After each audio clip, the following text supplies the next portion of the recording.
Media کا گند ہے، اس کے متعلق کچھ اسٹیٹسٹک تھی، مگر وہ اتنی گندی ہے کہ اس کو نقل کرنے کوئی دل نہیں چاہتا۔ مجھے بہت تردد تھا کہ یہ بات بتانی نہیں چاہیے، لیکن اس میں عجیب و غریب باتیں ہیں۔ ہر 4 گھنٹے کے اندر ایک ننگی فلم سسٹم کے اوپر اپلوڈ ہو رہی ہے، ہر 4 گھنٹے کے بعد۔ جو انٹرنیٹ دیکھنے والے ہیں ان میں سے 35% جو ننگی فلمیں دیکھتے ہیں وہ عورتیں ہوتی ہیں۔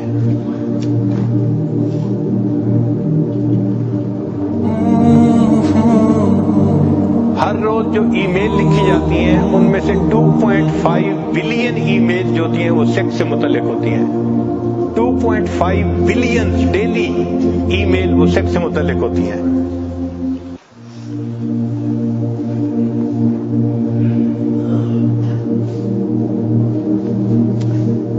باہر ملکوں میں 56% جو ڈائیورس ہو رہی ہے اس کی بنیادی وجہ بیوی یا میاں ان میں سے کوئی نہ کوئی ننگی فلمیں دیکھتا ہے، اس لیے وہ اپنے ساتھی سے مطمئن نہیں ہوتا اور ان کی زندگی میں پرابلم آتے ہیں۔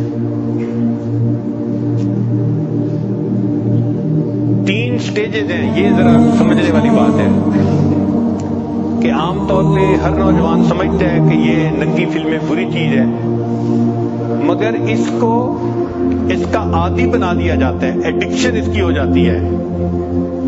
لوگ جیسے شراب کا نشہ ہوتا ہے، ننگی فلموں کا اسی طرح نشہ ہو جاتا ہے، اور اس کے 3 سٹیپس ہیں۔ پہلا سٹیپ ہے ڈی سینسٹائزیشن۔ ڈی سینسٹائزیشن کا مطلب یہ کہ جو بندہ ننگی فلمیں دیکھنے لگ جاتا ہے تو وہ پھر برے کو برا نہیں سمجھتا، یعنی شروع کے چند دن تو ملامت ہوتی ہے، پھر وہ روٹین بن جاتی ہے۔ تو پہلے سٹیپ کو کہتے ہیں ڈی سینسٹائزیشن۔ پھر دوسرا سٹیپ آ جاتا ہے، اس کو کہتے ہیں ایکسیپٹنس، کہ بندہ اس برائی کو پھر تسلیم کر لیتا ہے۔ اور تیسرا سٹیج ہے ڈسٹارشن۔ ڈسٹارشن کا معنی کہ بندہ اس گناہ کو زندگی کا حصہ ہی سمجھنا شروع کر، اس کے بغیر تو گزارا ہی نہیں، یہی طریقہ ہے۔ تو آج کل میڈیا کے ذریعے انسانوں کے دماغ کی سوچ کو ڈسٹارٹ کر دیا گیا ہے، جس وجہ سے زندگیوں کے اندر بہت پریشانیاں ہیں۔ شریعت نے شروع سے ہی ان تمام گندی چیزوں سے بچنے کی جو ہے ہمیں تلقین فرمائی، لہذا جو لوگ اللہ تعالیٰ کے راستے پہ چلنا چاہتے ہیں ان کو چاہیے کہ وہ انٹرنیٹ کو تو اپنا دشمن سمجھیں۔ ٹھیک ہے، کاروباری استعمال کی وجہ سے ہم یہ نہیں کہہ دیتے کہ جی ہر بندے کے لیے حرام ہے۔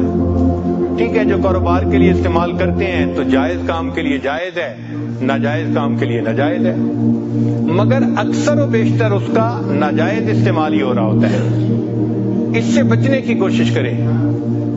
اور فیس بک کے بارے میں تو جواز کا فتویٰ ہی نہیں ہو سکتا، چونکہ کسی نے مجھے یہ بتایا جو اس لائن کے لوگ ہیں کہ فیس بک پہ جو بندہ جاتا ہے پورے 5 منٹ کے اندر کوئی نہ کوئی غیر محرم لڑکی اس کے سکرین پہ آ جاتی ہے۔ تو اگر 5 منٹ کے اندر اس نے غیر محرم لڑکی کو دیکھنا ہے تو اس کا کھولنے کا جواز ہی نہیں دیا جا سکتا۔ تو فیس بک پہ تو جانا ہی حرام ہے، یوں سمجھ لیں۔ جو اللہ کا قرب حاصل کرنے والے لوگ ہیں وہ اس میڈیا کے گند سے اپنے آپ کو بچائیں، اور ہو سکتا ہے کہ اسی گند کی وجہ سے ان کی ترقی نہ ہو رہی ہو، وہ بڑھنا چاہتے ہیں مگر ان کے پاؤں بندھے ہوئے ہیں۔ اللہ تعالیٰ اس گرفتاری سے ہماری جان چھڑائے۔ اور پھر اس کا فائنل نتیجہ لکھا ہوا ہے کہ طلاقیں ہو جاتی ہیں اور بندے ڈائیورس ہونے کے بعد ڈپریشن ہو جاتی ہے، اور ڈپریشن کے بعد اس کا انجام کہ وہ لوگ خودکشی کرتے ہیں۔ جن لوگوں کو ایسی فلمیں یا ایسی چیزیں دیکھنے کی عادت ہو ان کے لیے بھی چند نصیحتیں ہیں، وہ ذرا سن لیجئے، یہ کام کی باتیں ہیں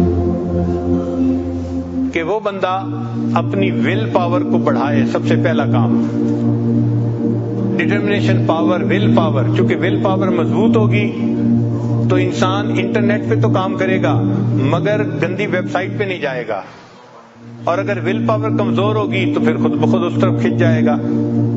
تو ول پاور کو مضبوط کریں ذکر کی کثرت کے ذریعے سے، اور جن لوگوں کو اللہ نے مضبوط قوت ارادی دی ہے ان اللہ والوں کی صحبت میں بیٹھنے سے اپنی قوت ارادی کو مضبوط کریں۔ پھر جو لوگ ایکسرسائز کرتے ہیں ان کی بھی ول پاور مضبوط ہو جاتی ہے۔ جو لوگ مناسب سوتے ہیں رات کو ان کی ول پاور بھی مضبوط ہوتی ہے۔ پھر جو لوگ فاسٹنگ روزہ رکھتے ہیں، روزہ رکھنے سے بھی ول پاور مضبوط ہو جاتی ہے۔ میڈیٹیشن جو لوگ مراقبہ کرتے ہیں اس سے بھی ول پاور مضبوط ہو جاتی ہے۔ اور ایک پوائنٹ یہ ہے کہ جو لوگ ایسا گناہ کرتے ہیں، acknowledge that you are addict, اس کو جسٹیفائی نہ کریں، اپنے آپ کو جسٹیفائی نہ کریں جی میں اس وجہ سے دیکھتا ہوں میری بیوی میری بات نہیں مانتی، میرے ساتھ ٹھیک طرح سے نہیں رہتی، لہذا میں انٹرنیٹ پہ یہ تصویریں دیکھتا ہوں۔ نہیں، ایکسپٹ کریں کہ ہاں میرے اندر یہ گناہ موجود ہے، تب اس کی ریمیڈی ہوگی۔ ان تمام برائیوں سے بچنے کے لیے اللہ تعالیٰ کا مضبوط یقین وہ ضروری ہے۔ ہم اگر سکرین دیکھ رہے ہوتے ہیں تو اس وقت اللہ تعالیٰ ہمیں بھی دیکھ رہے ہوتے ہیں کہ یہ کیا بیٹھا تماشے دیکھ رہا ہے، اور جتنی ویڈیوز ہوں، امیجز ہوں، آڈیوز ہوں، ان سب کو ختم کر دینا چاہیے، ڈیلیٹ کر دینا چاہیے۔ اور کمپیوٹر استعمال بھی کرنا ہو تو پبلک پلیس پہ استعمال کرنا چاہیے، بند کمروں میں استعمال نہیں کرنا چاہیے۔ اور آدمی کو ٹیمپٹیشن کو برداشت کرنا یہ بھی سیکھنا پڑتا ہے۔ یہ جو شہوت کا زور ہے یہ چند لمحوں کی بات ہوتی ہے۔ انسان اگر اللہ کے لیے اس کو تھوڑی دیر روکے تو اللہ تعالیٰ اس مصیبت سے نجات عطا فرما دیتے ہیں۔ حضرت مجذوب رحمۃ اللہ فرماتے ہیں طبیعت کی رو زور پر ہے تو رک، طبیعت کی رو زور پر ہے تو رک، نہیں تو یہ سر سے گزر جائے گی، ہٹا لے خیال اس سے کچھ دیر کو، چڑھی ہے ندی یہ اتر جائے گی۔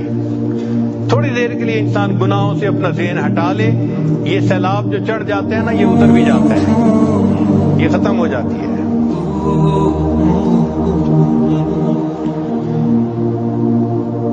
فرماتے ہیں کر نفس کا مقابلہ ہاں بار بار تو، 100 مرتبہ بھی ہار کے ہمت نہ ہار تو، اس کو پچھاڑ کے بھی نہ پچھڑا ہوا سمجھ، ہر وقت اس کمی سے رہ ہوشیار تو۔ اب 2-3 نکتے آخر پہ جو ہمیں ذہن میں رکھنے چاہیے کہ یہ شہوت سے متعلقہ جو گناہ ہے نا ان سے بچنے کے لیے 2-3 نکتے ذہن میں رکھیں۔ پہلی بات کہ اللہ تعالیٰ نے انسان کا رزق متعین فرمایا ہے، وَإِن مِّن شَيْءٍ إِلَّا عِندَنَا خَزَائِنُهُ، جو بھی چیز ہے اس کے ہمارے پاس خزانے ہیں، وَمَا نُنَزِّلُهُ إِلَّا بِقَدْرٍ مَّعْلُومٍ، ہم اس کو ایک معلوم اندازے کے مطابق اتارتے ہیں۔ ہم نے دنیا میں کتنے لقمے کھانے ہیں یہ طے شدہ ہے، کتنا پانی پینا ہے طے شدہ ہے۔ ہم اس وقت تک نہیں مر سکتے جب تک ایک قطرہ جو رزق میں لکھا ہے ہم نے اس کو پی نہ لیا ہو۔ اس لیے بعض لوگوں کو آپ دیکھتے ہیں پانی پی رہے ہوتے ہیں اور ایک گھونٹ لیتے ہیں، گلاس رکھتے ہیں اور ان کی موت آ جاتی ہے۔ انہوں نے اتنا ہی پانی پینا ہوتا ہے، رزق اتنا ہی تھا، جو مزید پانی تھا وہ ان کا رزق نہیں تھا۔ لقمہ لیتے ہیں، باقی روٹی رہ جاتی ہے، فوت ہو جاتے ہیں، ان کا رزق اتنا ہی تھا۔ ہماری زندگی میں جو اللہ رب العزت نے ہمارے لیے جنس کے مزے رکھے ہیں نکاح کے ذریعے سے، وہ ہمارا رزق ہے، وہ ہمیں ملنے ہی ملنے ہیں۔ اگر ہم شریعت کے مطابق کریں گے تو ازدواجی زندگی کی لذتیں نصیب ہوں گی، اور اگر ہم وقت سے پہلے ان کو لینے کی کوشش کریں گے تو کوٹا ہمارا ہی ہے جو ختم ہوگا اور گناہ اوپر سے ہوگا، گناہ اوپر سے ہوگا۔ اس لیے کنوارے بچے شادی سے پہلے جنسی گناہوں میں پڑ جاتے ہیں تو وہ یہ ذہن میں سوچیں کہ ہم جو لذتیں لے رہے ہیں یہ نصیب ہمارا ہی ہے، اگر ہم نکاح کے بعد لیں گے تو یہ کامل لذت ملے گی ہمیں، اور اگر نکاح سے پہلے غلط طریقوں سے شہوت پوری کریں گے تو طریقہ بھی غلط ہوگا اور اوپر سے گناہ بھی ملے گا۔ نتیجہ کیا ہوتا ہے کہ اگر شادی سے پہلے ان گناہوں میں پڑ گیا تو جب شادی ہو جاتی ہے تو ان کا کوٹا ہی تھوڑا ہوتا ہے، لہذا وہ اپنے زندگی کی جو ساتھی ہے اس کی تمناؤں کو پورا ہی نہیں کر پاتے۔ اس سے ازدواجی زندگی کے اندر پریشانیاں آتی ہیں، پھر بیویاں خاوند کے سامنے غصہ کرتی ہیں، آرگومنٹ کرتی ہیں، اور اکثر ایسے لوگوں کے درمیان ناچاتی رہتی ہے۔ یا دوسرا طریقہ یہ کہ جب بیوی خاوند سے مطمئن نہیں ہوگی تو وہ بھی گناہ کا راستہ جو ہے اختیار کرے گی۔ تو ایسے لوگ جو کنوارے پن میں گناہوں میں پڑتے ہیں وہ یہ ذہن میں رکھیں کہ شادی کے بعد ایسا نہ ہو کہ ہماری بیوی کہیں گناہ کے راستے میں نہ پڑ جائے۔ اور امام شافعی رحمۃ اللہ فرماتے تھے کہ یہ زنا جو ہے اس کا قصاص ہوتا ہے۔ قصاص کا کیا معنی کہ اگر آج میں زنا کر رہا ہوں تو اس کے بدلے کوئی نہ کوئی گھر کی عورت اس کو پورا کرے گی قصاص کو۔ تو اگر ماں زنا کر رہی ہے تو وہ سوچے کہ کیا میری اس حرکت کا بدلہ میری بیٹی چکائے گی، میری بیٹی بھی اسی راستے پر چلے گی۔ اگر خاوند یہ عمل کر رہا ہے تو اپنی بیوی کے بارے میں سوچے کہ میں اگر کسی غیر عورت کے ساتھ یہ گناہ کر رہا ہوں تو میری بیوی میری بیٹی وہ بھی اسی کو پورا کرے گی۔ حدیث مبارک ہے تم غیر عورتوں کے ساتھ پرہیزگاری کا معاملہ کرو، لوگ تمہاری عورتوں کے ساتھ پرہیزگاری کا معاملہ کریں گے۔ اور جو انسان غیر عورتوں کے ساتھ بدکاری کا معاملہ کرے گا تو علماء نے لکھا ہے کہ اس کے گھر میں بدکاری ہوگی، اور اگر گھر کی عورت سے نہیں ہوگی تو گھر کی دیواروں کے ساتھ بدکاری ہوگی۔ یعنی اس نے اس کا قصاص چکانا ضرور ہے۔ تو کیا ضرورت ہے اس گناہ میں پڑنے کی کہ جس گناہ کا قصاص ہماری اولادیں آگے چکائیں گی، ہمارے اپنے گھروں میں گناہ آئے گا۔ اس لیے اپنے آپ کو گناہ سے روکیے اور وہ عمل کیجئے جس کی شریعت نے اجازت دی ہے۔ جب تک دل میں یہ خوف نہیں ہوگا کہ اس سے اللہ ناراض ہوتے ہیں اور اس کا قصاص دینا پڑے گا، انسان ان گناہوں سے نہیں بچ سکتا۔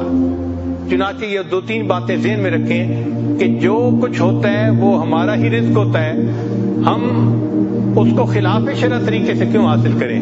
یہ تو ایسا ہی ہے کہ مزدور کو تنخواہ ملنی تھی اور وہ تنخواہ کو چوری کر لے، اس کو کون عقل مند کہے گا؟ اور بے وقوف آدمی، یہ تمہاری تو تنخواہ تھی، تم 2 دن صبر کر لیتے تو تمہیں مہینے کی تنخواہ مل جاتی، تم نے وقت سے پہلے اس کو چوری کر لیا، تم مالک کی نظر میں مجرم بن گئے۔ یہ ہمارا ہی رزق ہے جو ہمیں ملنا ہے، ہم وقت سے پہلے جو کرتے ہیں یہ گناہ تو ہم اللہ کی نظر میں بھی مجرم بن جاتے ہیں۔ اور دوسرا یہ کہ اس کا قصاص ہے۔ اور ایک تیسری بات کہ یہ جو جنسی گناہ ہے یہ اللہ تعالیٰ کو بہت ناپسند ہے، اس لیے فرمایا وَلَا تَقْرَبُوا الزِّنَا، زنا کے قریب بھی نہ جانا۔ یہ نہیں کہا کہ زنا نہ کرنا، قریب بھی نہ جانا، یعنی جو اس کی مبادیات ہیں اس سے بھی بچو۔ بات کرنا، دیکھنا یہ ابتدا ہے، اس سے بھی بچو۔ چنانچہ ہم اس سے بچیں اور احیاء اور پاک دامنی کی زندگی گزارنے کی کوشش کریں۔ پھر ایک مرتبہ حضرت رحمت اللہ علیہ نے ایک واقعہ سنایا جس کو تلبیس ابلیس میں بھی لکھا ہے۔ ایک حافظ قرآن تھا، اس نے کسی بے ریش لڑکے کو شہوت کی نظر سے دیکھا تو اس کے استاد نے کہا کہ تم نے ایسا کیوں غلط نظر ڈالی؟ تو اس نے آگے سے جسٹیفائی کیا، نہیں میں نے تو ویسے ہی دیکھا ہے، اور کہہ دیا کہ اللہ ایسی شکلوں کو بھی جہنم میں ڈالیں گے۔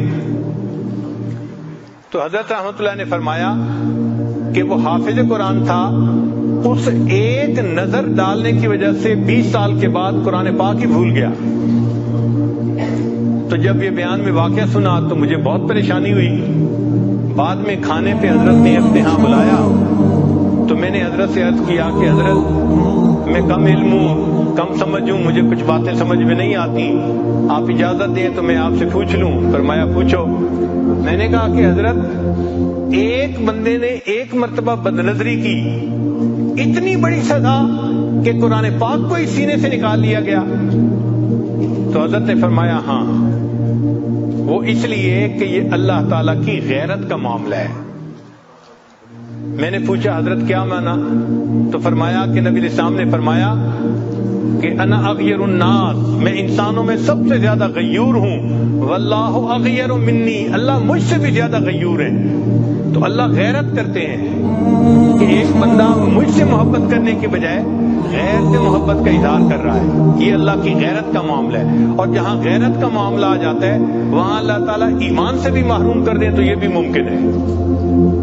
اس لیے جو دوست لکھتے ہیں نا آئی لو یو، یہ 3 لفظ لکھتے ہوئے ہاتھ کانپنے چاہیے، بندے کا دل کانپنا چاہیے کہ میں کسی کو یہ لفظ لکھ رہا ہوں، کہیں ایسا نہ ہو کہ اس میسج کو بھیجنے پر اللہ تعالیٰ اپنے دفتر میں یہ لکھوا دیں کہ I don't love this person, یہ تو غیر سے محبت کرتا ہے، یہ میرے محبت کرنے والوں میں شامل نہیں ہے، اس کا نام نکال دو میری۔